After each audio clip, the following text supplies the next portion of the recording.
Today I'm working on a fun request. A client brought in this dress and asked me to convert it to an apron, and looking at the back, I definitely see the vision. I'm going to mark the sides of the skirt that I'm going to keep in the apron, and since I'm leaving more in the skirt than I am in the top, I need to go ahead and separate the top and bottom with my seam ripper. And now that I have access, I can go ahead and take out some of the bodice and lining panels to create our apron top.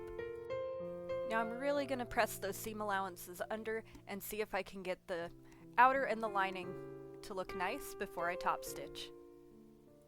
And as I top stitched, I made sure I was as close to the edge as I could possibly get to make sure everything looked crisp in the finished apron.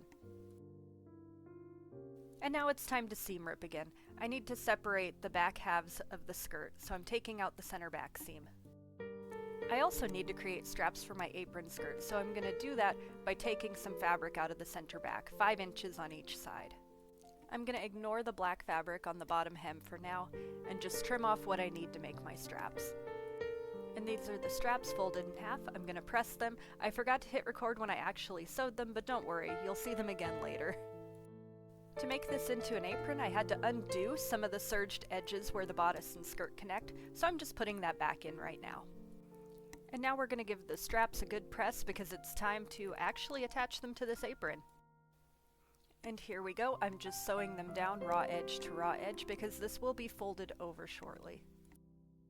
And because all raw edges in the original dress were serged, I'm going to make sure I serge over the strap that was added in along with the raw edge that I created when I cut out the straps. Now it's time to fold everything over and press really well. You can see how the straps are going to be nice and secure.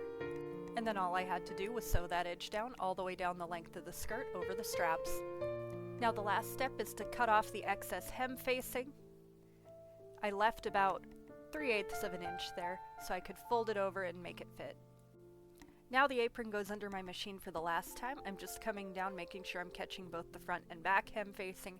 I'm going to go all the way down to the corner before turning around and coming back up.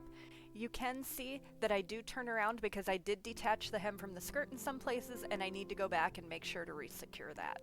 And here she is, all finished. I hope my client loves her because I think this was definitely a great idea to bring this dress in and have it converted to an apron.